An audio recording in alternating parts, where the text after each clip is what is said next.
The law of karma is a foundational concept in many Eastern spiritual traditions, including Hinduism, Buddhism, Jainism, and Sikhism. Often summarized as, "What you sow, so shall you reap," it suggests that every action has consequences that manifest either immediately or at some point in the future. However, karma is not just about cause and effect in a simplistic or punitive sense. It is a complex, multidimensional principle that governs the moral fabric of the universe. This essay aims to delve deeply into the philosophy of karma, its spiritual significance, misconceptions, variations across traditions, and its practical implications in modern life. Etymology and basic meaning. The word karma comes from the Sanskrit root kri, which means to do or to act. At its core, karma simply means action. But in philosophical terms, it extends beyond physical action to include thought and intention. Thus, karma is not just what we do, but also what we think and intend. There are three types of karma typically discussed in spiritual literature. 1. Sanchita karma, the accumulated karma from all past lives. 2. Prarabdha karma, the portion of Sanchita karma that has become ripe and is being experienced in the present life. 3. Kriyamana agami karma, the karma being created in the present life, which will affect future experiences. Philosophical foundation. The law of karma is closely linked to the idea of dharma, righteous duty, and reincarnation, rebirth. In traditions like Hinduism and Buddhism, karma is seen as the mechanism by which the soul or consciousness is carried forward through cycles of birth and death, samsara. Karma and reincarnation. In this worldview, the soul is eternal, but the body is not. The soul carries impressions, vasanas, and karmic seeds from past lives, which influence one's present circumstances. Rebirth occurs not arbitrarily, but according to one's karmic ledger. Good actions create favorable circumstances, while negative actions create suffering or obstacles. Karma as a natural law. Unlike the concept of divine judgment, karma operates automatically and impersonally. It is not governed by a deity handing out rewards and punishments, but is an intrinsic law of the universe, akin to gravity or thermodynamics. It's a moral law of cause and effect. Karma in different traditions. In Hinduism, karma is deeply intertwined with the concept of dharma. Performing one's duties selflessly, without attachment to the results, as taught in the Bhagavad Gita, purifies the mind and helps transcend the karmic cycle. Liberation, moksha, is the ultimate goal, where one becomes free from karma altogether. Buddhism also adopts the law of karma, but without a permanent soul, an atman. Karma in Buddhism is about intentional actions, satana, and the consequences they produce. Mindfulness and ethical conduct, sila, are central to generating good karma. The goal is nirvana, freedom from samsara and karmic conditioning. In Jain philosophy, karma is considered a subtle material substance that clings to the soul due to passions and actions. Liberation is achieved by purifying the soul through strict ethical practices, asceticism, and non-violence, ahimsa. Sikhism acknowledges karma, but places greater emphasis on God's grace. While karma governs the cycle of birth and death, liberation comes through devotion to God and righteous living.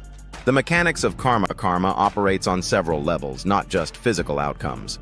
These include physical level.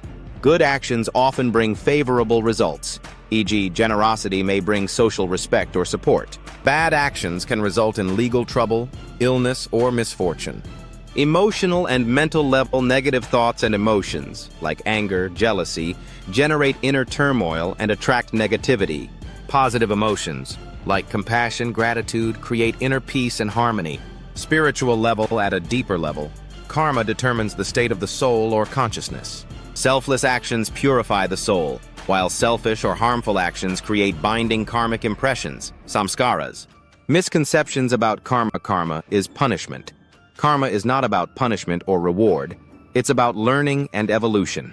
Painful experiences are not punishments, but opportunities for growth, purification, and learning. Karma is fatalism. Karma does not mean everything is predestined. While past karma influences the present, we have free will to choose our actions now, thus shaping the future. The law empowers individuals rather than enslaves them. Instant karma. While some karma manifests quickly, most unfolds over time, across years or even lifetimes. The timing of karmic effects depends on various factors, including intensity, intention, and context. Karma Yoga, the path of action. The Bhagavad Gita introduces Karma Yoga, the spiritual discipline of selfless action. Lord Krishna advises Arjuna to act without attachment to the fruits of action. This means 1. Performing one's duty sincerely. 2. Offering the results to the divine. 3. Remaining unattached to success or failure. This approach transforms action into a form of meditation and purifies the ego, leading to liberation. Modern interpretations and psychology. Modern psychology finds resonance with the idea of karma in the form of 1. Cognitive behavioral patterns. Thoughts lead to emotions and behaviors, which reinforce each other. 2. Law of attraction. Thoughts and intentions can shape external circumstances. 3. Personal responsibility. The idea that we are the architects of our own life resonates deeply with karmic principles. Karma and collective consciousness. Karma is not just individual. Collective karma refers to the accumulated actions of a group, family, society, nation, or humanity. For example, 1. Environmental degradation is a result of collective karmic behavior. 2. Societal injustice perpetuates through shared actions and ignorance. Healing collective karma requires awareness, compassion, and reform on a group level. Transcending karma, enlightened beings are said to transcend karma altogether. When one realizes their true self, or the non-dual nature of reality, the ego, the doer, dissolves. Without a doer, karma has no seed to cling to. This is the state of liberation, moksha or nirvana, where the soul is free from the cycle of cause and effect, living consciously with karma. How can we use this knowledge in daily life? Practice mindfulness, being aware of our thoughts, emotions, and actions helps us choose responses that align with higher values. Act with intention. Karma is not just about action, but the intention behind it. Selfish or harmful intentions generate negative karma even if the outer action seems neutral. Forgive and let go. Holding on to resentment perpetuates karmic bonds. Forgiveness frees us and others. Selfless service purifies the ego and creates positive karma.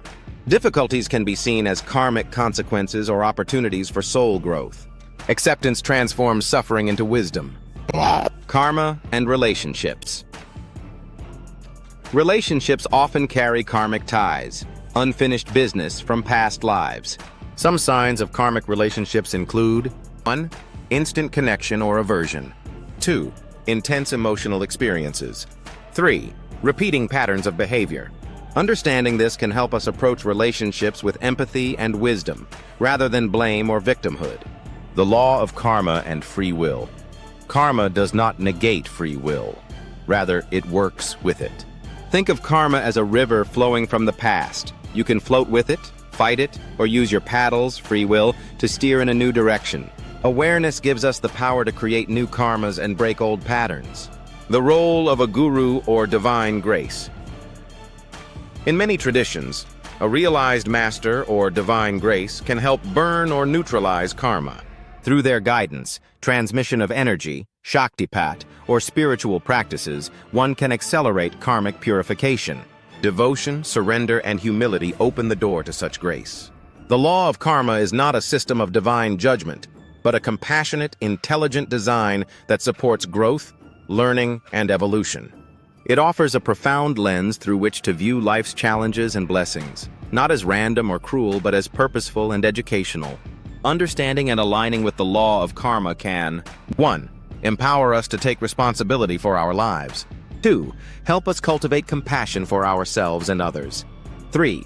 Guide us toward ethical and conscious living. 4. Inspire us to seek liberation beyond karma, into the stillness of pure being. In the words of Mahatma Gandhi, the law of karma is inexorable. The more you know it, the more you take responsibility for your thoughts, words, and actions. What is karmic structure? Think of your karmic structure as a subtle energy matrix that holds all the karmic imprints, samskaras, and tendencies, vasanas, you've accumulated over lifetimes. It is 1. Personal. built from your individual karmas. 2.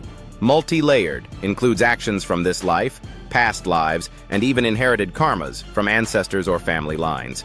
3. Dynamic, constantly changing based on your current choices and consciousness. Components of the karmic structure. 1. Sanchita karma, accumulated karma, stored in your karmic structure like seeds waiting for the right conditions to sprout. 2. Prarabdha karma, ripe karma, part of your karmic structure currently playing out in this life, determining your body, circumstances, and major life events. 3. Kriyamana karma, ongoing karma, your current actions, which are shaping and modifying your karmic structure right now. 4. Subtle imprints, samskaras and vasanas. Samskaras, mental and emotional patterns formed by past experiences. 2. Vasanas, deep desires and tendencies carried from life to life. These create patterns that repeat until they are seen clearly and transformed. How karmic structure influences your life. 1. Life path determines major events like birth, family, physical health, and opportunities. 2. Emotional patterns influences recurring emotions like fear, anger, anxiety, or joy. 3. Relationships attracts people with whom you have karmic ties, positive or challenging. 4. Decision-making. Subtle tendencies and preferences are shaped by karmic imprints. 5. Spiritual progress determines your openness or resistance to spiritual awakening. Can you change your karmic structure? Yes, but not by force. You change it through awareness, acceptance, and intentional action. Some common ways include mindfulness and meditation helps you witness patterns and disidentify from them, loosening karma's grip. Karma yoga, selfless service, reduces ego involvement and creates positive karmic ripples. Devotion and surrender. When offered with sincerity, love and devotion can burn through karmic layers quickly. Inner work and therapy. Facing trauma, breaking toxic cycles, and healing inner wounds dissolves karmic blocks. Grace and guidance. Spiritual masters or divine grace can help dissolve aspects of your karmic structure that you may not be able to access on your own. Karmic DNA or energetic memory. Some spiritual systems even describe karma as a kind of energetic DNA, information coded into your subtle body, which influences not just what you experience, but how you experience it. Please like, share, and subscribe.